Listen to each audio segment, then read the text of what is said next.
Assalamualaikum warahmatullahi wabarakatuh.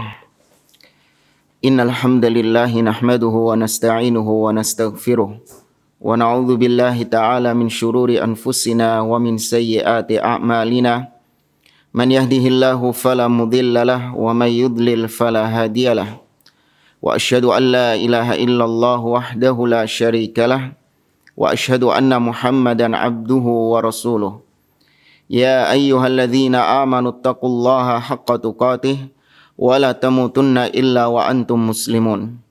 Ya ayyuhan nasu taqu rabbakumul ladzi khalaqakum min nafsin wahidah wa khalaqa minha zawjaha wa batha minhuma rijalan katsiran wa nisaa'a wattaqullaha alladzi tasaaluna bihi wal arham innallaha kana 'alaikum raqiba. Ya ayyuhalladzina amanu taqullaha wa qulu qawlan sadida yuslih lakum a'malakum wa yaghfir lakum dhunubakum wa may yuti'illaha wa rasulahu faqad faza fawzan 'azima amma ba'd. Fa inna asdaqal hadithi kitabullah wa khairal hadi hadi Muhammadin sallallahu alaihi wasallam wa syarrul umuri muhdatsatuha wa kullu muhdatsatin bid'ah wa kullu bid'atin dhalalah wa kullu dhalalatin finnar. Ma'asyiral muslimin, ikhwani fillah wa akhwati rahimani wa rahimakumullah, para pemirsa Salaf Ittiba rahimani wa rahimakumullah. Alhamdulillah, segala puji bagi Allah Azza wa Jalla. Di pagi hari ini kita dipertemukan kembali oleh Allah Subhanahu wa taala dalam kajian rutin online pembahasan kitab Ushulus Sunnah yang ditulis dikarang oleh Al-Imam Ahmad bin Hanbal rahimahullah ta'ala dengan syarah penjelasan dari Asy-Syaikh Muhammad ibn Sa'id Ruslan hafizahullah ta'ala. Kita pada pertemuan sebelumnya masih membahas tentang Al-Quran kalamullah wa laysa bimakhluk. Al-Quran adalah firman Allah subhanahu wa ta'ala dan bukan makhluk, bukan sesuatu yang diciptakan oleh Allah azza wa jalla. Tapi itu adalah kalam. Dan kalam merupakan sifat Allah. Dan sifat itu bersatu dengan Allah subhanahu wa ta'ala, bukan sesuatu yang dimunculkan oleh Allah azza wa jalla. Kita baca di halaman yang ke-289, kata beliau, orang-orang Asy'ariyah atau orang-orang Jahmiyah dan yang terpengaruh dengan akidah mereka dari kalangan Asy'ariyah atau juga Kullabiyah dan yang lainnya, mereka mengatakan lafzi bil Qur'ani makhluk. Bacaan Qur'anku adalah makhluk. Ini sebagaimana yang pernah kita sampaikan bahwa mereka ketika dibongkar kesesatannya, dibongkar kedoknya oleh ahlu sunnah wal jamaah, mereka mencoba untuk memanipulasi kata-kata. Tujuannya sama, untuk melariskan akidah mereka yang menyatakan Al-Quran bukan kalamullah. Mereka memoles kata-katanya, memoles ucapannya dengan mengatakan bacaan Qur'anku adalah makhluk. Namun dibantah oleh Imam Ahmad. Imam Ahmad mengatakan man qala lafzi bil Qur'ani makhluk fahuwa jahmiyun wa man qala ghaira dzalik fahuwa mubtadi'. Barang siapa yang mengatakan Al-Qur'an, bacaan Qur'anku itu makhluk, maka dia pengikut Jahmiyah. Tapi barang siapa yang mengatakan bacaan Qur'anku bukan makhluk, maka dia ahlul bid'ah. Dua-duanya disalahkan oleh Imam Ahmad. Karena ini kalimat yang multitafsir. Apa yang kau maksud dengan bacaan Qur'anku adalah makhluk? Apa yang kau maksud dengan ungkapan itu? Kalau yang kau maksud adalah suara yang keluar darimu, kalau yang kau maksud adalah nada suaramu, orang baca Al-Quran ada yang serak bacaannya, ada yang suaranya indah, ada yang suaranya merdu. Orang yang baca Quran ada yang salah-salah, ada yang terbata-bata, ada yang lancar. Kalau ini yang kau maksudkan dengan bacaan Qur'anku adalah makhluk, maka iya, itu adalah makhluk. Itu adalah makhluk ciptaan Allah. Tapi kalau yang kau maksud dengan bacaan Qur'anku makhluk adalah apa yang kau baca dari kalamullah, maka itu bukan makhluk. Meskipun itu keluar dari lisanmu, tapi kalau yang kau baca adalah kalamullah, yang kau baca adalah Al-Quran, maka itu firman Allah, kalamullah, bukan makhluk. Ya. Baik, jamaah rahimani wa rahimakumullah. Kata beliau, balil Qur'an idza qara'ahu an-nas aw katabuhu fil masahif lam yakhruj bidzalika an kalam Allah haqiqatan. Al-Qur'an meskipun dibaca oleh manusia, meskipun ditulis di dalam mushaf-mushaf, tetap tidak menjadikannya keluar dari definisinya atau hakikatnya sebagai kalamullah. Meskipun Al-Quran itu dibaca oleh manusia, meskipun Al-Quran itu ditulis di mushaf-mushaf, tetap itu dikatakan sebagai kalamullah. Tidak keluar dari itu. Fa innal kalam innama yudhafu haqiqatan ila man qalahu mubtadi'an. Karena namanya ucapan itu disandarkan secara hakikatnya kepada yang pertama kali mengucapkannya. La ila man qalahu muballighan muaddiyan. Tidak disandarkan kepada orang yang menyampaikannya. Ya, tidak disandarkan kepada orang yang menyampaikannya. Ketika saya membaca Al-Quran, maka berarti saya sedang menyampaikan Al-Quran itu. Tapi tetap yang saya baca itu disandarkan bacaannya kepada yang pertama kali mengucapkannya. Dan Al-Quran yang pertama kali mengucapkannya adalah Allah Subhanahu wa ta'ala. Maka Al-Quran tetap kalamullah. Meskipun dibaca oleh manusia, meskipun ditulis oleh manusia, namun itu tetap disebut sebagai kalamullah. Famahma katabahu nas fil masahif au hafidhuhu fi sudurihim au qara'uhu bi alsinatihim fa innahu la yakhruju an kaunihi kalamullah. Meskipun dibaca, meskipun dihafalkan oleh manusia di dada-dada mereka, ya, atau ditulis oleh mereka di mushaf-mushaf, itu Al-Quran tersebut tetap tidak keluar dari hakikatnya sebagai kalamullah. Fa innal kalam innama yudhafu haqiqatan ila man qalahu mubtadi'an wa hadha ta'lilun wadih. Fal kalamu yudhafu haqiqatan ila man qalahu mubtadi'an imma idhafatuhu ila man qalahu muballighan aw muaddiyan fa ala sabilit tawassu'. Falau annana qara'na al-an mathalan hukmul mahabbati thabitul arkan ma lis-sududi bi fasxi dzaka yadan. Wa huwa kalamul allamah Ibnul Qayyim rahimahullah ta'ala. Baik, kata beliau, sebagaimana yang tadi kita sampaikan bahwa Al-Quran meskipun dibaca oleh manusia, ditulis di mushaf-mushaf, tetap disandarkan kepada yang mengucapkannya pertama kali. Adapun orang yang membaca Al-Quran, dia hanya sekedar menyampaikannya, muballigh, hanya sekedar menirukan apa yang difirmankan oleh Allah Subhanahu wa ta'ala. Namun tetap yang dia baca, itu kalau ditanya ucapan siapa ini, tetap dikatakan ini firman Allah, ucapan Allah, karena Allah yang pertama kali mengatakannya. Sebagaimana ketika kita membaca sebuah syair yang disandarkan atau sebuah syair yang disandarkan kepada Imam Ibnul Qayyim rahimahullah. Siapapun yang membaca syair tersebut, orang yang tahu bahwa syair ini yang pertama kali mengucapkannya adalah Al-Imam Ibnul Qayyim, maka kalau ditanya syair siapa itu, ucapan siapa itu, pasti dia akan mengatakan itu ucapannya Al-Imam Ibnul Qayyim rahimahullah ta'ala. Demikian juga kalau kita misalnya mengatakan sebuah ungkapan atau yang mungkin dikenal oleh kalangan ahli bid'ah, ketika kita mengatakan ni'matil bid'atu hadi, sebaik-baik bid'ah adalah ini. Kalau kita ditanya siapa yang mengucapkannya, meskipun saya yang mengucapkan barusan, namun tetap kalau saya ditanya siapa yang mengucapkan itu, ucapan siapa itu, pasti saya sandarkan kepada yang pertama kali mengucapkannya, yaitu Umar ibn Khattab radhiyallahu taala anhu, karena beliau yang pertama kali mengucapkannya. Ya, intinya maksud saya, ucapan itu disandarkan kepada yang pertama kali mengucapkannya.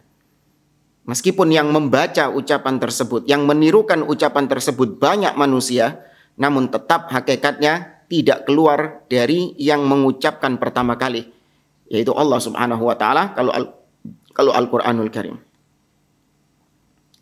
Baik. Kata beliau, kata beliau, idzan al-kalamu yudhafu haqiqatan ilal qailil awal. Sebuah ucapan itu disandarkan secara hakikatnya kepada yang mengucapkannya pertama kali. Fal Qur'an kalam, fal Qur'an kalamu man takallama bihi awalan. Ya, Al-Quran adalah sebuah ucapan yang diucapkan pertama kali wa huwa Allahu ta'ala, oleh Allah Subhanahu wa ta'ala. La kalamu man ballaghahu ila ghairihi, bukan ucapan orang yang menyampaikannya. Seperti saya misalnya membaca firman Allah, Alif Lam Mim dzalikal kitabu la raiba fihi hudan lil muttaqin, dan seterusnya. Meskipun saya mengucapkan Al-Quran tersebut, tetap Al-Quran itu dikatakan sebagai kalamullah. karena Allah yang pertama kali mengucapkannya. Bal huwa kalamu man takallama bihi awalan wa huwa Allahu rabbul alamin wa huwa kalamullah hurufuhu wa ma'anihi. Namun Al-Quran tetap disandarkan kepada yang pertama kali mengucapkannya, dialah Allah Rabbul Alamin. Maka Al-Quran adalah kalamullah, huruf-hurufnya serta makna-maknanya semua adalah kalamullah subhanahu wa ta'ala. Wa hadha madhabu ahli sunnati wal jamaah. Inilah madhab ahli sunnah wal jamaah, meyakini bahwa Al-Quran adalah kalamullah. Allah berbicara secara hakiki dengan Al-Quran tersebut. Dan Al-Quran bukan makhluk, meskipun dibaca oleh manusia, meskipun ditulis oleh manusia di mushaf-mushaf, Al-Quran tetap disandarkan kepada yang mengucapkan pertama kali, yaitu Allah Azza wa Jalla. Baik, ini madhab ahli sunnah wal jamaah. Qalu inna Allah tabaraka wa ta'ala takallama bil Quran bihurufihi wa ma'anihi wa laysa kalamullahil hurufa dunal ma'ani. Inilah madhab ahli sunnah wal jamaah, bahwa Allah berbicara dengan Al-Quran itu, huruf-hurufnya serta makna-maknanya, dan bukanlah kalam Allah itu hanya sekedar huruf tanpa makna. Kama huwa madhabul mu'tazilati wal jahmiyah.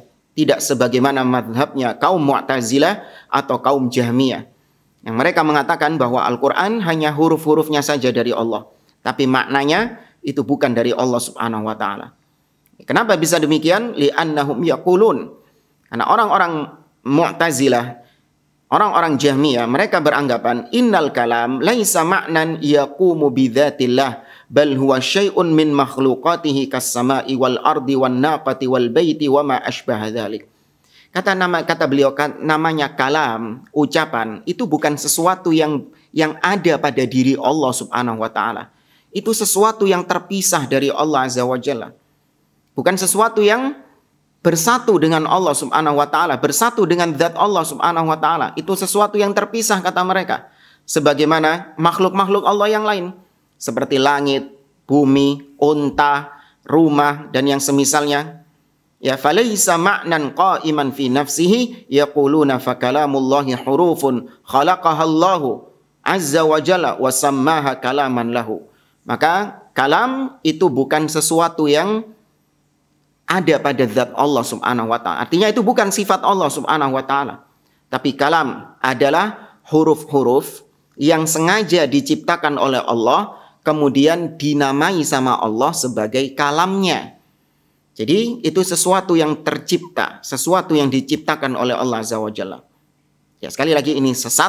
Ini pemahamannya Mu'tazilah, Jahmiyah, dan yang satu spesies sama mereka seperti Asy'ariyah, Kullabiyah, Maturidiyah, dan yang satu spesies sama mereka.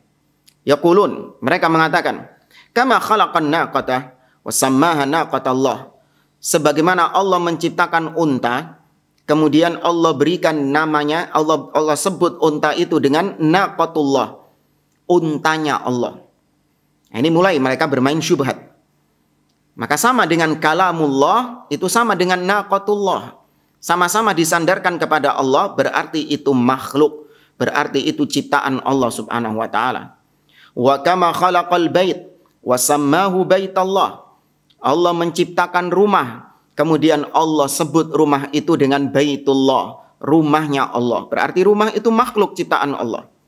Walihada kana al-kalam 'inda al-Jahmiyah wal Mu'tazilah huwal huruf li'anna kalamallahi 'indahum ibaratun an hurufin wa aswatin khalaqaha Allah azza wa jalla wa nasabaha ilaihi tashrifan wa ta'dhiman. Karenanya kalam itu menurut Jahmiyah dan Mu'tazilah adalah sesuatu yang diciptakan oleh Allah, kemudian Allah sandarkan kepada dirinya. Kalamullah, sebagaimana baitullah, sebagaimana naqatullah. Allah sandarkan kepada dirinya kalamullah sebagai bentuk pemuliaan terhadap kalam tersebut, sebagai bentuk pengagungan terhadap kalam tersebut. Sebagaimana baitullah disandarkan kepada Allah untuk memuliakan bait, untuk memuliakan rumah itu, masjid itu. Naqatullah, untanya Allah, untanya Nabi Saleh, disebut sebagai naqatullah, untanya Allah, sebagai bentuk pemuliaan, pengagungan terhadap unta tersebut.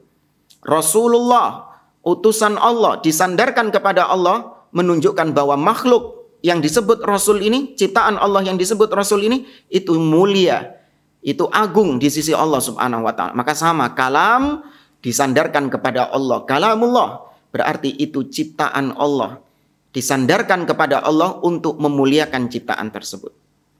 Laisal kalamullah al-hurufa dunal ma'ani kama qalatil Jahmiyah wal Mu'tazilah. Baik, jamaah rahimani wa rahimakumullah, sedikit kita bahas tentang idhofah. Sesuatu yang disandarkan kepada Allah Subhanahu wa taala.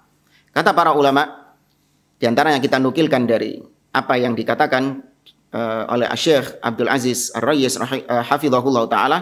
Beliau mengatakan al-kalam atau al-idhofah, sesuatu yang disandarkan kepada Allah Subhanahu wa taala, itu ada dua modelnya. Yang pertama disebut dengan idhofatul khalq, yaitu disandarkan kepada Allah sebagai makhluk. Ya, dia itu makhluk.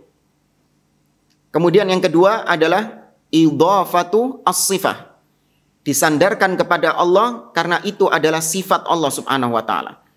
Jadi namanya idhofah, sesuatu yang disandarkan kepada Allah, itu tidak mesti dia itu makhluk. Ya, ada yang makhluk, tapi ada juga yang sifat. Ya, yang makhluk seperti misalnya naqatullah, unta Allah Subhanahu wa taala. Baitullah, rumah Allah Subhanahu wa taala. Rasulullah, utusan Allah Subhanahu wa taala. Ya, semua ini adalah makhluk Allah Subhanahu wa taala. Disandarkan kepada Allah sebagai bentuk tasyrif, sebagai bentuk pemuliaan. Adapun disandarkan kepada Allah dan itu sifat Allah, bukan makhluk Allah Subhanahu wa taala, seperti misalnya kalamullah, firman Allah Subhanahu wa taala. Seperti misalnya yadullah, tangan Allah Subhanahu wa taala. Ya, sam'ullah, pendengaran Allah. Ya, kemudian ilmullah, ilmunya Allah Subhanahu wa taala. Semuanya ini meskipun disandarkan kepada Allah, namun dia itu sifat Allah Subhanahu wa taala, bukan makhluk Allah Subhanahu wa taala. Ini perlu dibedakan antara dua idhofah. Ada idhofatul khalq, ada idhofatu as-sifah. Maka kalamullah itu masuk idhofah as-sifah. Ya, penyandaran kepada Allah karena itu sifat Allah Subhanahu wa taala, bukan ciptaan Allah, bukan makhluk Allah Azza wa Jalla. Ya, maka kata beliau, laisa kalamullahil huruf dunal ma'ani kama qalatil Jahmiyah wal Mu'tazilah. Firman Allah itu bukan huruf-huruf yang Allah ciptakan dengan sendirinya, sesuatu yang terpisah dengan Allah, bukan. Sebagaimana ucapannya Jahmiyah dan Mu'tazilah. Walal ma'ani dunal huruf kama huwa madhhabul kullabiyah wal asy'ariyah. Bukan juga seperti anggapan kaum asy'ariyah atau kaum kullabiyah yang mengatakan Al-Quran itu hanya maknanya saja, tapi huruf-hurufnya bukan dari Allah Subhanahu wa ta'ala. Fakalamullah indahum ma'nan fi nafsihi thumma khalaqa aswatan wa hurufan tadullu ala hadzal ma'na. Menurut orang-orang Asy'ariyah atau orang-orang kullabiyah, kalamullah itu maknanya saja. Kemudian Allah ciptakan suara. Ya, Allah ciptakan suara yang kemudian suara ini memunculkan huruf-huruf. Ya, Allah ciptakan makhluk yang bernama suara, kemudian suara ini memunculkan huruf-huruf yang mengeluarkan huruf-huruf sesuai dengan makna yang diinginkan sama Allah Subhanahu wa taala. Ini ya, orang-orang Asy'ariyah ruwet bin jelimet. Nggak tahu mereka mendapatkan akidah seperti ini dari mana. Mereka mempersyaratkan Allah dengan syarat-syarat dari sisi mereka sendiri. Allah itu nggak boleh begini, Allah harus begini, Allah nggak boleh begini. Berarti mereka punya SOP. Punya SOP Tuhan. Tuhan itu harus begini menurut mereka. Bukan menurut Allah Subhanahu wa ta'ala. Allah nggak pantas begini, Allah nggak boleh begini, Allah harus seperti ini, Allah harus seperti ini. Ini orang-orang Asy'ariyah. Sayangnya akidah Asy'ariyah ini laris di tengah kaum muslimin. Kenapa bisa laris? Karena mereka nggak tahu hakikat sebenarnya dari akidah Asy'ariyah. Mereka tahunya akidah Asy'ariyah itu hanya segelintir saja. Hanya sebagian dari akidah-akidah Asy'ariyah. Seandainya mereka belajar tentang akidah Asy'ariyah yang sebenarnya, bagaimana akidah Asy'ariyah yang dibawa oleh gembong-gembongnya Asy'ariyah seperti Al-Juwaini atau seperti Ar-Razi, ya, atau seperti Al-Baqilani, Seandainya mereka belajar bagaimana ucapan-ucapan kufur mereka, ucapan-ucapan sesat mereka, yakin mereka akan meninggalkan akidah Asy'ariyah. Sekarang di negeri kita mereka yang mengaku Asy'ariyah, mereka yang mengaku berakidah dengan Asy'ariyah, apa yang Anda ketahui dari Asy'ariyah? Hanya sedikit saja yang mereka ketahui dari akidah Asy'ariyah. Ya, padahal akidah Asy'ariyah adalah gudangnya kesesatan, gudangnya kekufuran, waliyadzubillah. Seperti yang kita bahas sekarang, mereka mengatakan kalamullah, yaitu Allah menciptakan makhluk yang namanya suara. Allah ciptakan suara. Kemudian suara ini mengeluarkan huruf-huruf yang sesuai dengan makna yang diinginkan Allah Subhanahu wa taala. Imma ibaratan kama taqulul Asy'ariyah wa imma hikayatan kama taqulul Kullabiyah. Entah itu ibarah, ungkapan. Ya, kalamullah ini menurut orang-orang Asy'ariyah adalah ungkapan dari isi hatinya Allah. Karena mereka meyakini adanya kalamun nafsi. Ya, kalamullah itu hanya ada di dalam dirinya Allah Subhanahu wa taala, tidak diucapkan dengan suara. Maka suara ini diciptakan kemudian mengungkapkan apa yang ada dalam isi hatinya Allah Subhanahu wa taala. Atau menurut orang-orang Kullabiyah, ya, makhluk yang bernama kalam menurut mereka itu menceritakan tentang apa yang diinginkan Allah Subhanahu wa taala. Ini kurang lebih sama. Ya, sama-sama sesat maksudnya. Nah, wal 'allama Ibnul Qayyim rahimahullah dzakara annana idza ankarna anna Allah yatakallam faqad abtalna syar'a wal qadar. Sedangkan Al-Imam Ibnul Qayyim Al-Jauziyah rahimahullah taala, beliau mengatakan bahwa apabila kita mengingkari Allah berbicara, ini perhatikan, yang mengingkari Allah berbicara, kata beliau, yang mengingkari Allah berbicara, maka sungguh dia telah membatalkan syariat dan membatalkan takdir. Yang menolak Allah berbicara berarti dia membatalkan syariat dan membatalkan takdir. Kok bisa? Kata beliau, amma syara'.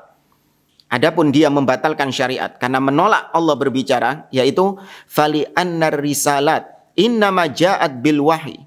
Wal wahyu kalamun muballagun ilal mursal ilaihi. Fa idza nafainal kalam intafal wahyu.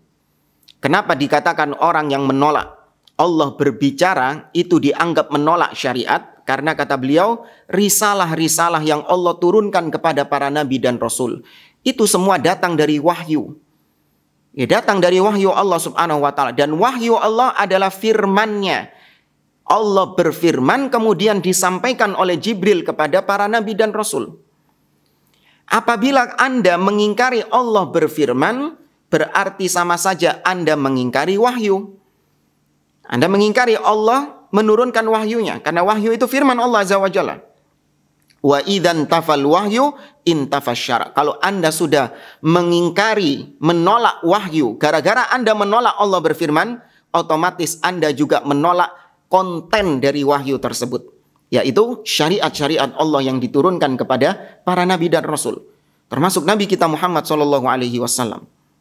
Fa idza ankarna anna Allah yatakallam faqad nafaina syara' li annana nafaina al-wahya wa idzan tafal wahyu intafa syara'.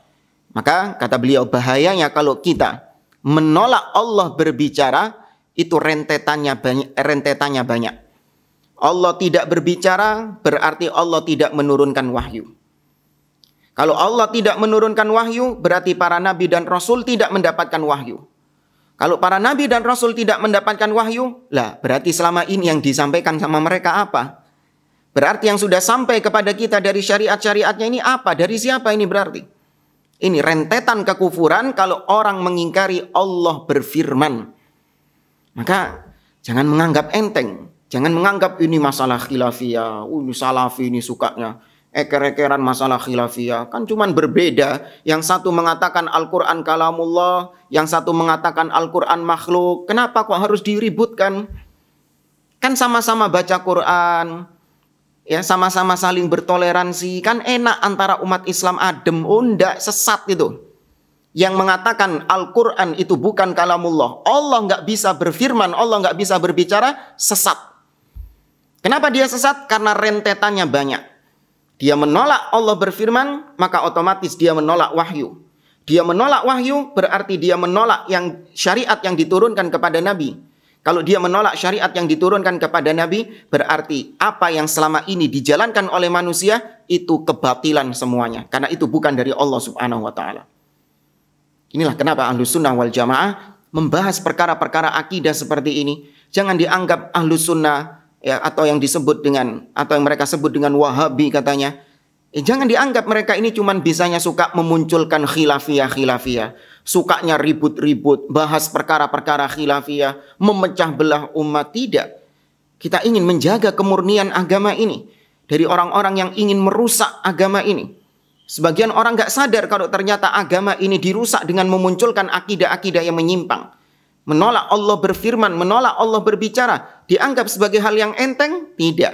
Bagi Ahlus Sunnah itu hal yang berat. Karena itu menolak syariat Allah Subhanahu wa taala.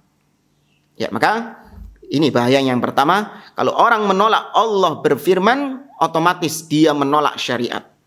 Karena syariat itu dari firman Allah Subhanahu wa taala. Kemudian bahaya yang kedua, wa imma ibtalul qadar. Dia menolak Allah berfirman sama saja dia meniadakan takdir. Kok bisa? Kata beliau, fali annal khalqa yaqa'u bi amrihi yaqulu kun fayakunu. Karena namanya takdir itu juga ditetapkan dengan firman Allah Subhanahu wa taala. Allah mengatakan kun. Kalimat kun itu adalah firman Allah Subhanahu wa taala. Dengan kun maka jadilah apa yang dikehendaki Allah Subhanahu wa taala. Allah berfirman dalam surah Yasin, ya, kata Allah Azza wa Jalla, innama amruhu idza arada syai'an an yaqula lahu kun fayakunu. Sesungguhnya perkaranya apabila Allah menginginkan, menghendaki sesuatu, maka Allah mengatakan ayyaqula lahu. Perhatikan kata-kata an yaqula lahu. Allah mengatakan kepadanya kun. Jadilah. Maka sesuatu itu terjadi. Maka kalau Anda menolak Allah berbicara, berarti Anda menolak Allah mengatakan kun. Kalau Anda menolak Allah mengatakan kun, berarti Anda menolak ketetapan takdir yang Allah takdirkan kepada hambanya. Anda mengingkari namanya takdir, wal iyadu billah. Fa idza ankarna anna Allah yatakallam faqad abtalna syar'a wal qadara sawaan. Maka bahayanya kata beliau, kalau kita mengingkari Allah berbicara dengan suara, maka kita sama saja mengingkari syariat Allah dan kita juga mengingkari takdir Allah Subhanahu wa taala. Wa hadza min abtalil batil. Ini adalah kebatilan yang paling batil kata beliau. Kita lanjutkan. Beliau mengatakan hadza hasilatul iman bi kalamillahi tabaraka wa taala. Al-Qur'an Al-Majid. Kama dzakara al-Imamul Kabir, Imam Ahli Sunnah Al-Imam Ahmad rahimahullahu rahmatan wasi'ah. Inilah akidah ya keimanan Ahlu Sunnah wal Jamaah tentang kalamullah, tentang firman Allah Subhanahu wa taala, bahwa Al-Qur'an itu adalah kalamullah seperti yang ditegaskan oleh Imam Ahlus Sunnah wal Jamaah, yaitu Imam Ahmad rahimahullahu ta'ala. Baik jamaah rahimani wa rahimakumullah. Di sini kemudian Syekh Muhammad ibn Said Ruslan melanjutkan kembali pembahasan tentang ru'yah, yaitu Allah dilihat pada hari kiamat. Akidah tentang dilihatnya Allah pada hari kiamat. Kata beliau, waqad dzakara ru'yata ru'yatal mu'minina rabbahum yaumal qiyamah. Imam Ahmad menyinggung tentang masalah ru'yah, melihat Allah Subhanahu wa taala. Ini perlu dibedakan ya, ru'yah sama ruqiyah. Sama ruqiyah pakai qaf. Kalau pakai qaf, ruqiyah artinya jampi-jampi, mantra-mantra. Ya, orang sakit diruqyah. Ya, orang sakit diruqyah artinya dibacain Al-Qur'an supaya sembuh. Ini yang pakai qaf, ruqyah. Adapun pakai alif, ru'yah, ini artinya melihat. Ya, seperti kalau kita mau masuk Ramadan atau mau masuk Idul Fitri, itu biasanya kita populer atau familiar dengan istilah ru'yatul hilal. Ya, bukan ruqyatul hilal. Hilalnya di ruqyah gitu, enggak loropo hilal di ruqyah, enggak. Maksudnya ru'yatul hilal adalah melihat hilal. Ya, maka ru'yah yang dimaksud adalah melihat. Nah, yang kita bahas di sini bukan melihat hilal, tapi melihat zat Allah Subhanahu wa taala. Naam, Allah dilihat oleh orang-orang beriman pada hari kiamat. wa marra 'alaiha min ghairi dzikri mawadhi'iha li'annahu yuqarriru usulan rahimahullah nu'minu billahi wa malaikatihi wa kutubihi wa rusulihi wa nu'minu fi aqidatina aqidatis salaf annal mu'minina yarawnahu yaumal qiyamah. Kata beliau, sudah berlalu bukan hanya di satu tempat, berkali-kali ditegaskan dalam kitab-kitab akidah tentang keimanan kepada Allah, keimanan kepada malaikat, keimanan kepada Rasul, kepada kitab, kepada hari akhir, kepada takdir. Semuanya kita imani dan semuanya diulangi berkali-kali di dalam kitab-kitab akidah, maksudnya akidah salaf. Makanya kalau Anda baca kitab-kitab akidah yang ditulis oleh para ulama salaf, seperti kitab Usulus Sunnah oleh Imam Ahmad, kitab Syarhus Sunnah oleh Imam Al-Barbahari rahimahullah ta'ala, kitab Syarah Usul I'tiqad Ahli Sunnah oleh Imam Al-Lalikai, ya, kemudian kitab-kitab akidah yang lain, kitab Aqidatus Salaf Ashabil Hadith oleh Imam As-Sabuni, kemudian kitab I'tiqad A'immati Ahlil Hadith oleh Imam Abu Bakar Al-Ismaili, ya, kemudian kitab Al-Ibana, ya, oleh Imam Ibnu Battah Al-Ukbari rahimahumullahu rahmatan wasi'ah, dan kitab-kitab akidah yang lain yang banyak. Ketika Anda memperhatikan madmun, konten dari kitab-kitab tersebut sama, pembahasannya sama dan diulang berkali-kali. Ya, mereka berbeda zaman, mereka berbeda tempat tinggal, berbeda wilayah, namun ketika menulis kitab-kitab akidah seakan-akan berasal dari satu tangan. Seakan-akan penulisnya satu, menunjukkan bahwa akidah Ahlussunnah wal Jamaah tidak berubah dari zaman ke zaman, tidak berubah dari tempat ke tempat. Ya, akidah Ahlussunnah dari dulu seperti itu.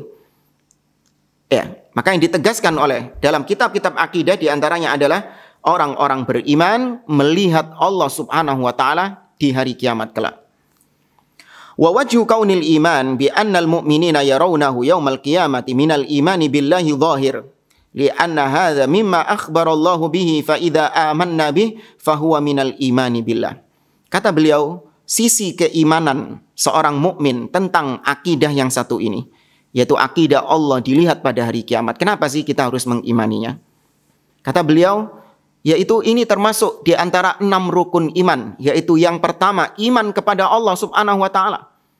Allah mengabarkannya kepada kita. Nabi SAW mengabarkannya kepada kita. Maka ketika kita mengimaninya, berarti kita melaksanakan rukun, salah satu dari rukun iman yang pertama, iman kepada Allah Subhanahu wa taala. Jangan dianggap iman kepada Allah cuma cukup meyakini Allah itu ada. Wih, selesai. Tidak. Nggak cukup sampai di situ. Ada banyak ya, ada banyak cabang dari rukun iman kepada Allah yang juga wajib untuk diimani. Tadi Allah wajib diimani nama-nama dan sifat-sifatnya. Yang kita tahu nama-nama Allah banyak, sifat-sifat Allah juga banyak. Itu semua harus diimani secara hakiki. Itu bentuk keimanan terhadap rukun iman yang pertama, iman kepada Allah Azza wa Jalla. Ya. Wa wajhu kaunihi minal imani bil kutub li'annal kutuba akhbarat bi anna Allah yura fattasdiqu bidzalika tasdiqun lil kutub. Demikian juga beriman tentang dilihatnya Allah pada hari kiamat itu juga mencakup iman terhadap kitab. Ya, iman terhadap kitab-kitab Allah Subhanahu wa taala. Kenapa? Karena kitab Allah mengabarkan hal tersebut. Al-Quran mengabarkan bahwa Allah dilihat pada hari kiamat. Wujuhu yawma idzin nadhirah ila rabbiha nadhirah. Wajah-wajah mereka pada hari kiamat itu berseri-seri.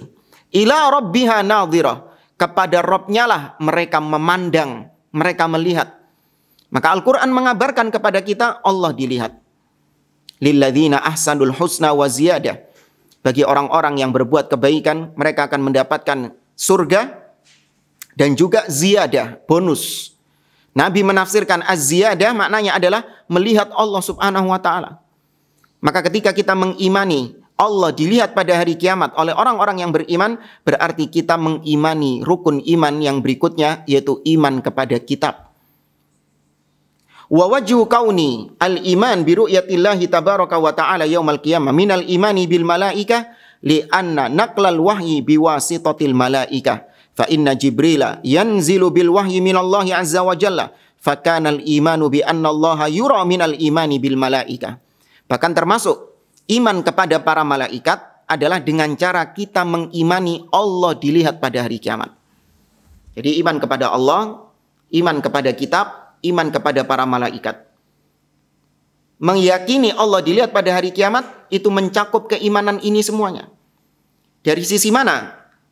Ketika kita mengimani Allah dilihat pada hari kiamat, kita dianggap iman kepada para malaikat dari sisi malaikat yang mengabarkan kepada kita.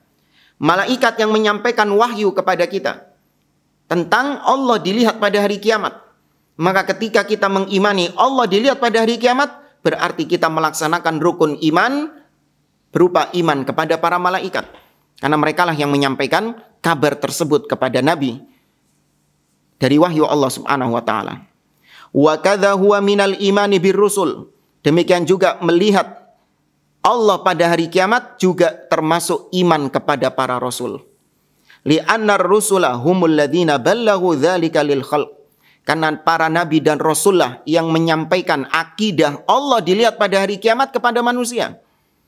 Ketika kita mengimaninya, berarti kita mengimani para nabi dan rasul. Justru ketika kita mendustakan Allah dilihat pada hari kiamat, berarti kita mendustakan rasul yang menyampaikan informasi tersebut. Nabi kita Muhammad SAW misalnya mengabarkan kepada kita, innakum satarawna rabbakum kama tarawnal qamara lailatal badr la tudammuna fi ru'yatihi. Sesungguhnya kalian benar-benar akan melihat Rabb kalian sebagaimana kalian melihat bulan di kala purnama. Dan kalian tidak akan berdesak-desakan ketika melihat Allah. Nabi menyampaikannya. Maka ketika kita mengimani Allah dilihat, berarti kita mengimani rukun iman berupa iman kepada para nabi dan rasul. Karena nabi yang menyampaikan hal tersebut. Wa alaihi fa inkarur ru'ya amrun khatir. Oleh karenanya kata beliau, mengingkari Allah dilihat pada hari kiamat itu adalah perkara yang berbahaya. Li'anna ru'yatallahi tabaraka wa ta'ala yaumal qiyamah minal imani bih wa minal imani bi malaikati wa minal imani bi rusuli wa minal imani bi kutubi. Karena mengimani Allah dilihat pada hari kiamat itu bentuk rukun iman yang pertama, iman kepada Allah. Iman kepada kitab, iman kepada malaikat, iman kepada rasul. Fa idza ankaraha munkir fa innahu yakunu ala khatarin azim. Maka apabila ada orang yang mengingkarinya, berarti konsekuensinya dia mengingkari 4 rukun iman tadi. Dia mengingkari rukun iman kepada Allah, mengingkari rukun iman kepada kitab, mengingkari iman kepada malaikat, mengingkari iman kepada para nabi dan rasul. Kata beliau, yarahul mu'minuna yaumal qiyamah ayanan bi absarihim ru'yatan muhaqqaqatan. Akidah ahli sunnah tentang ru'yatullah adalah orang-orang beriman melihat Allah Subhanahu wa taala pada hari kiamat dengan mata kepala mereka. Nah, ini tidak seperti yang dikatakan oleh Asy'ariyah. Mereka mengatakan Allah dilihat tapi bukan dengan mata kepala, dengan mata batin. Ya, mungkin nanti ada Asy'ariyah belakangan mengatakan Allah dilihat pada hari kiamat bukan dengan mata kepala, bukan dengan mata batin, tapi dengan mata kaki. Nah, itu mungkin. Karena Asy'ariyah ini akidahnya nggak jelas. Ahlussunnah menetapkan Allah dilihat pada hari kiamat dengan mata kepala. Ru'yatan muhaqqaqatan, dengan penglihatan yang hakiki. Yang melihat secara hakiki. La khafa'a fiha, tidak tersembunyi Allah Subhanahu wa taala. Falaisat majazan. Melihat Allah bukan dari sisi majaz. Ya, melihat tentang kebesaran Allah, melihat keagungan Allah, melihat tentang cahaya Allah. Ini majaz, tidak. Allah dilihat pada hari kiamat secara hakiki. Kama yaqulul mu'attilah wa innama hiya ru'yatun haqiqiyatun iyanan bi absarihim. Tidak seperti yang dikatakan oleh para penolak sifat. Ya, Mu'tazilah, Jahmiyah, Asy'ariyah, ya, dan satu spesies sama mereka. Mereka menolak Allah dilihat pada hari kiamat. Ahlussunnah menetapkan bahwa ru'yatullah haqiqiyah, secara hakikat dengan mata kepala mereka. Ayanan bimaknal mu'ayanah wal mu'ayanah hiya ru'yatu bil ain, yaitu melihat dengan mata kepala. Kama yarawna syamsa sahwan laisa dunaha sahabun. Sebagaimana kita melihat matahari ketika tidak ada awan yang menyelimutinya. Ini menyamakan antara cara melihat Allah dengan cara melihat bulan, cara melihat matahari. Bukan menyamakan Allah dengan matahari, tidak. Tapi menyamakan melihatnya, cara kaifiyatur ru'ya, melihat Allah itu seperti kita melihat bulan. Coba nanti selesai kajian, Anda keluar ke rumah, kalau tidak mendung, lihat matahari. Ketika Anda melihat matahari, maka seperti itulah nanti seorang mukmin melihat Allah Subhanahu wa taala. Dengan cara itulah, ingat, dengan cara itulah melihat ke arah atas. Ya, ini sedang tidak menyamakan antara matahari dengan zat Allah Subhanahu wa taala. Namun cara melihatnya, ya, cara melihat Allah sama dengan cara melihat matahari, yaitu dengan melihat ke arah atas, langsung melihat dengan mata kepala.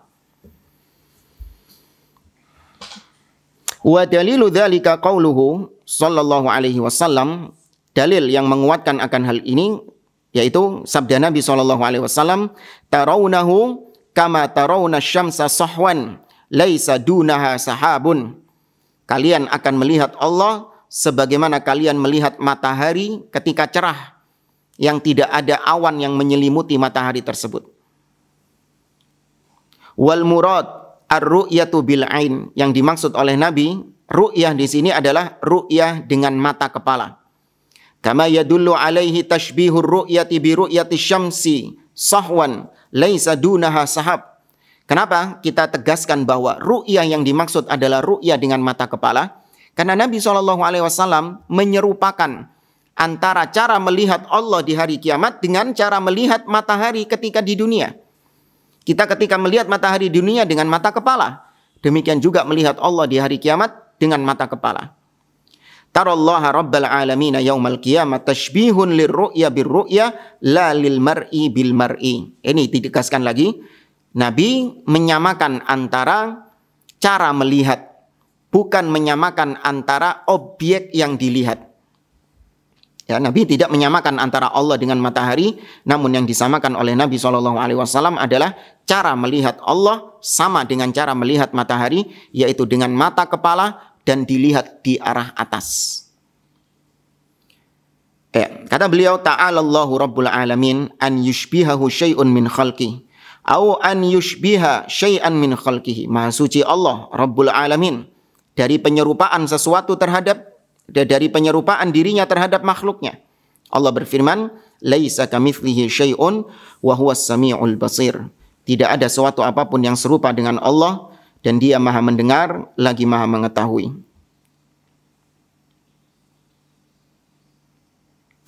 Taib, kata beliau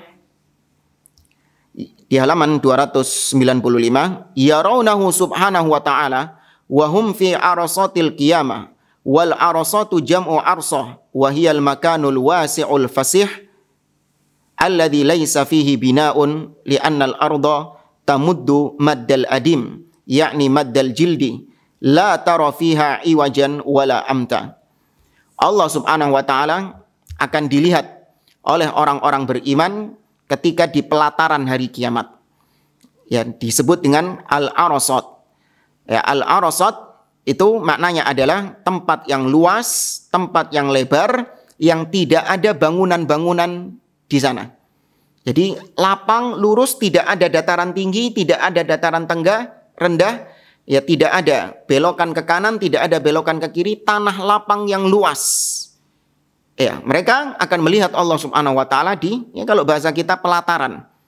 Ya, di lapangan yang luas di hari kiamat kelak. Sebagaimana seorang yang meratakan kulit, ya kulit hewan itu ketika diambil, yaitu diratakan. Ya, diratakan. Maka seperti itulah gambaran arasat yaumil qiyamah, pelataran di hari kiamat. Al-mu'minuna yarawnallaha fi arasati yaumil qiyamah qabla an yadkhulul jannah.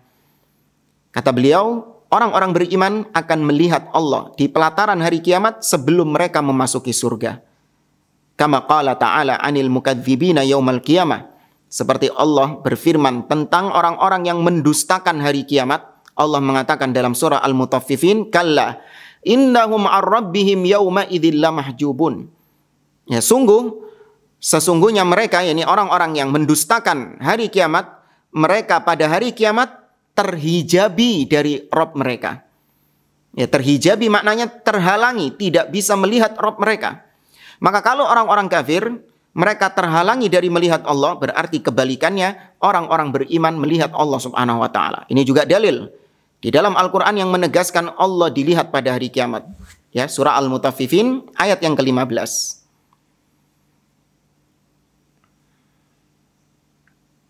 Kemudian kata beliau, amma fi arasatil qiyamah fannasu fil arasati thalathatu ajnas. Adapun ketika di pelataran hari kiamat, maka manusia tatkala itu ada 3 jenisnya. Mu'minuna khullas, zahiran wa batinan. Wa kafiruna khullas, zahiran wa batinan. Wal mu'minuna zahiran, kafiruna batinan, wa humul munafiqun. Ada 3 jenis manusia ketika itu, yaitu orang-orang mukmin yang murni mukminnya, imannya murni. Baik secara zahir ataupun secara batin itu mukmin dua-duanya. Jenis yang kedua adalah orang-orang kafir yang murni kafirnya, yaitu zahir dan batin sama-sama kafir. Batinnya kafir, zahirnya juga kafir. Adapun jenis yang ketiga adalah al-munafik, yaitu yang mukmin secara zahir, adapun kafir secara batin. Nah, ini 3 jenis manusia yang ada di pelataran hari kiamat di hari kiamat kelak. Fa ammal mu'minun fayarawna Allah taala fi arasatil qiyamah wa ba'da dukhulil jannah. Adapun orang-orang beriman, mereka akan melihat Allah Subhanahu wa taala before after. Sebelum masuk surga mereka melihat Allah, setelah masuk surga mereka juga melihat Allah Subhanahu wa taala. Ini orang-orang mukmin. Wa ammal kafirun, adapun orang-orang kafir, fala yarawna rabbahum mutlaqan. Wa qila yarawnahu lakin ru'yata ghadabin wa uqubah. Kata beliau, adapun orang-orang kafir, mereka ini tidak melihat Allah secara mutlak. Ada yang juga yang mengatakan bahwa mereka melihat Allah. Orang-orang kafir ini, mereka juga melihat Allah Subhanahu wa taala. Namun mereka melihat Allah dalam keadaan Allah murka kepada mereka. Dalam keadaan Allah marah kepada mereka. Dalam keadaan mereka takut mendapatkan hukuman, mendapatkan siksa dari Allah Subhanahu wa taala. Walakinna dhahiral adillah yadullu ala annahum la yarawna rabbahum. Namun ini khilaf di antara para ulama yang beliau lebih condong kepada pendapat yang mengatakan orang kafir sama sekali tidak melihat Allah Subhanahu wa taala pada hari kiamat dengan dalil tadi. Surah Al-Mutaffifin ayat 15, kalla innahum ar-rabbihim yauma idzin lamahjubun. Ya, wallahu a'lam, ini perbedaan khilaf di antara para ulama masuk dalam ranah furu' al-aqidah, cabang-cabang akidah. Sebagian mengatakan orang-orang kafir melihat Allah, tapi mereka melihat Allah dalam keadaan Allah murka kepada mereka. Mereka melihat Allah dalam keadaan ketakutan, karena mereka merasa bersalah. Karena mereka melakukan dosa ketika di dunia, maka ketika melihat Allah, mereka melihat Allah dalam keadaan ketakutan. Berbeda dengan orang mukmin. Orang mukmin melihat Allah dalam keadaan senang, dalam keadaan gembira. Bahkan mereka menganggap bahwa nikmat terbesar yang mereka dapatkan adalah lezatnya memandang wajah Allah Subhanahu wa taala. Ini kenapa bisa seperti itu? Kenapa bisa berbeda? Padahal yang dilihat sama-sama Allah Subhanahu wa taala. Ini kalau kita misalkan ya, bukan kita menyamakan antara Allah Subhanahu wa taala dengan makhluknya, tidak. Tapi hanya sekedar takribul faham, untuk mendekatkan pemahaman saja. Satu objek, tapi orang yang lain menganggapnya, orang melihatnya dengan takut, tapi orang lain melihatnya dengan tidak ketakutan. Contoh misalnya, kalau kita ngelihat Pak Polisi di jalan. Ya, kalau kita ngelihat Pak Polisi di jalan, ada orang yang takut, ada orang yang senang. Ya. Siapa orang yang senang ketika melihat Pak Polisi? Yaitu orang yang memang tidak memiliki kesalahan dalam berlalu lintas. Tidak punya pelanggaran dalam lalu lintas. Dia bawa surat-surat lengkap. Ya, dia juga punya izin mengemudi. Terus dia juga patuhi rambu-rambu lalu lintas. Ketika ngelihat polisi, dia justru merasa senang. Alhamdulillah ada yang mengatur lalu lintas. Ya, alhamdulillah ada yang membantu ya melancarkan arus lalu lintas supaya tidak mengurai kemacetan, supaya tidak terjadi kemacetan, ya supaya lancar lalu lintasnya, kita bisa sampai tujuan tepat waktu. Justru merasa senang. Tapi ketika ada yang ketakutan melihat polisi, ini bisa dipastikan pasti dia mempunyai pelanggaran.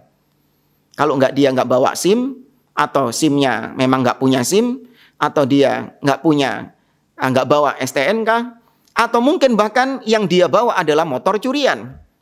Sehingga ketika ngelihat polisi, dak duk deg-degan dia. Sama-sama yang dilihat polisi, tapi ternyata dua orang ini berbeda. Yang satu memandang polisi dengan pandangan yang nikmat, yang satu memandang polisi dengan pandangan ketakutan. Ini takribul faham, hanya untuk mendekatkan pemahaman saja. Maka orang mukmin ketika melihat Allah Subhanahu wa taala, mereka gembira, mereka senang, nikmat melihat Allah Azza wa Jalla. Namun orang-orang kafir, ya orang-orang pelaku dosa, mereka ketika melihat Allah, mereka ketakutan. Karena mereka tahu bahwa mereka sudah berbuat dosa ketika di dunia dan mereka akan mendapatkan siksa dari Allah Azza wa Jalla. Nah. Wa ammal munafiq, adapun orang-orang munafik, wa ammal munafiqun fa innahum yarawnallaha azza wa jalla fi arasatil qiyamah thumma yahtajibu anhum wa la yarawnahu ba'da dzalik. Na'udzubillahi tabaraka wa ta'ala min dzalik. Adapun orang-orang munafik, ya kata beliau, mereka melihat Allah azza wa jalla di pelataran hari kiamat, sama seperti orang kafir. Namun nanti ketika di akhirat atau ketika di surga, mereka tidak lagi bisa melihat Allah karena mereka tidak masuk ke dalam surga, namun diazab oleh Allah di dalam neraka jahanam. Ya, tapi sekali lagi ini khilaf di antara para ulama. Ada yang mengatakan orang-orang kafir itu melihat Allah, tapi ada juga yang mengatakan orang-orang kafir secara mutlak tidak melihat Allah Subhanahu wa taala. Ini khilaf dalam furu'ul aqidah, dalam cabang-cabang akidah, dan bukan termasuk di antara usul ahli sunnah wal jamaah. Kata beliau, "Tsumma yarahul mu'minun ba'da dukhulil jannah kama yasha'ullahu ta'ala min ghairi ihatatin wala takyifin li ru'yatihi subhanahu kama yasha' yarawnallaha kama yasha' subhanahu an yarawhu 'ala al-wajhi alladhi yasha'uhu Allahu 'azza wa jalla fi hadhihi ru'yah." Kemudian orang-orang beriman, ya semoga Allah Azza wa Jalla menjadikan kita termasuk di antara golongan ini, mereka masuk ke dalam surga. Ketika mereka masuk ke dalam surga, mereka melihat Allah Subhanahu wa taala. Mereka memandang Allah Azza wa Jalla.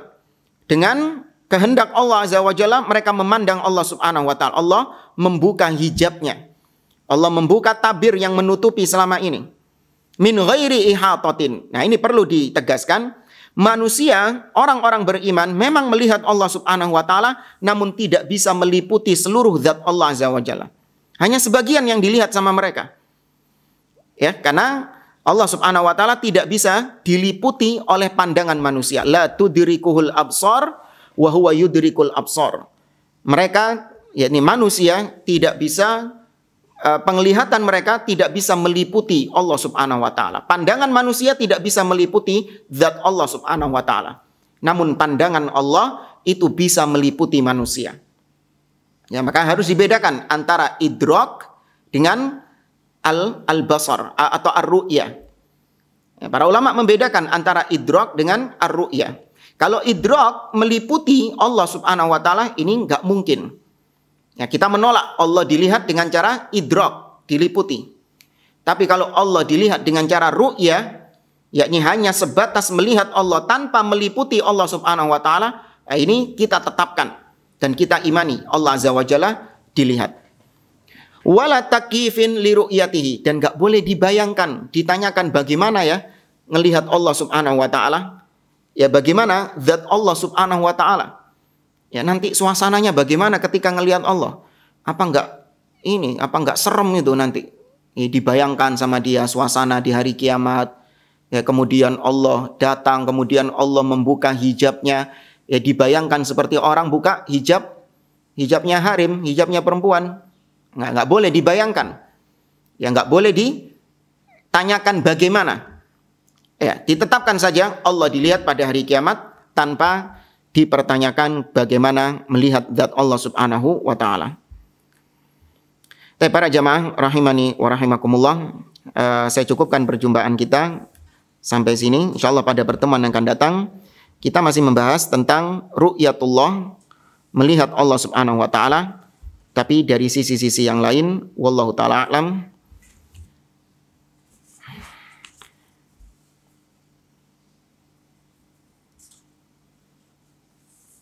Baik, di sini ada pertanyaan, Ustadz, apakah donasi untuk dakwah sama halnya seperti meminta-minta? Apakah hal tersebut ada contoh dari para sahabat? Mengingat saat ini sangat banyak yang bermudah-mudahan dengan open donasi. Mohon nasihatnya Ustadz, jazakallah khairan. Ya, masalah open donasi yang kira sudah banyak dibahas oleh para asatidzah, ya seperti Ustadz Yazid bin Abdul Qadir Jawas, hafizahullah ta'ala, beliau menjelaskan tentang donasi ini dengan sangat detail. Ya, namun secara ringkas, ya seorang ketika meminta donasi, membuka open donasi dan yang lainnya, yang ditekankan adalah hendaklah dia berhati-hati dan bertakwa kepada Allah Subhanahu wa taala. Ketika dia open donasi, dia sedang membuka amanah dari muhsinin. Apabila dia salah dalam mengalokasikan dana yang diamanahkan kepada dia, maka itu bentuk kezaliman. Itu merupakan dosa di sisi Allah Subhanahu wa taala. Maka seorang yang membuka open donasi, yang mengelola dana umat, hendaklah dia bertakwa kepada Allah Subhanahu wa taala. Kemudian yang kedua, hendaklah seorang yang membuka open donasi tidak bermudah-mudahan dalam membuka open donasi. Ya, jangan dijadikan sebagai kebiasaan. Ada perkara-perkara sedikit open donasi. Ya, ingin membutuhkan apa sedikit open donasi. Ini kalau memang keseringan seperti itu, maka iya bisa dikatakan ini ngemis. Ya, bisa dikatakan ini sebagai pengemis, minta-minta. Ya, hendaklah seorang berusaha dengan dirinya terlebih dahulu. Dia berusaha dengan dirinya, dia secara mandiri memenuhi kebutuhan-kebutuhan dakwah dan yang lainnya, ya barulah kalau memang dibutuhkan, ya dia memang merasa tidak mampu dan membutuhkan bantuan orang lain, terlebih dahulu dia kontak orang-orang yang memang bisa untuk membantunya. Dia kenal muhsinin, ya dia telepon muhsinin, saya membutuhkan dana sekian untuk operasional ini dan ini, kau kalau ada dana bisa ditransfer ke saya. Ya dia panggil atau dia telepon dulu orang-orang yang dia kenal mau untuk membantu. Ya, tapi kalau sekarang kita lihat sedikit-sedikit pajang status, ya, pajang di Instagram, pajang di Facebook, open donasi ini, sedikit-sedikit open donasi ini yang tidak dibenarkan. Ya, maka seorang bertakwa kepada Allah Subhanahu wa taala dalam mengelola dana umat, Allah akan bertanya kepada Anda di hari kiamat, kemana harta tersebut Anda alokasikan. Dan orang yang menginfakkan harta itu kepada Anda juga akan bertanya kepada Anda, apakah benar apa yang selama ini diinfakkan sampai kepada tujuannya, ataukah justru untuk hal-hal yang lain. Terkadang naudzubillah, seorang yang sudah mengumpulkan dana, ketika dana itu sudah tercukupi, maka sisa dari dana tersebut dialokasikan kepada sesuatu yang di luar dari tujuan utama. Nah, ini kalau orang yang menginfakkannya nggak ridho, maka Anda akan bisa dituntut pada hari kiamat. Itu bukan hak Anda. Ya, maka sekali lagi, jangan membuka sesuatu yang menyulitkan diri Anda sendiri. Ya, jangan membuka sesuatu yang itu bisa menjadi petaka bagi diri Anda sendiri. Berusaha untuk bertakwa kepada Allah Subhanahu wa taala, terlebih dalam mengelola harta umat. Itu amanah yang luar biasa. Itu amanah yang besar. Ya, jangan sembarangan orang diberikan hak-hak seperti ini. Masya Allah, orang baru ngaji, baru hijrah, tahu-tahu sudah open donasi, buka dana umat untuk dikelola dan yang lainnya. Ya, apakah bisa dipertanggungjawabkan di sisi Allah Subhanahu wa taala? Ya, fattakullah. Bertakwalah kepada Allah dan bertakwalah kepada Allah Azza wa Jalla. Tapi hadza wallahu a'lam bishawab. Ini yang bisa saya sampaikan, kurang lebihnya mohon maaf. Aku qouli hadza wa sallallahu ala nabiyyina Muhammad wa ala alihi wa sahbihi ajma'in wa akhiru da'wana anil hamdulillahi rabbil alamin. Wassalamualaikum warahmatullahi wabarakatuh.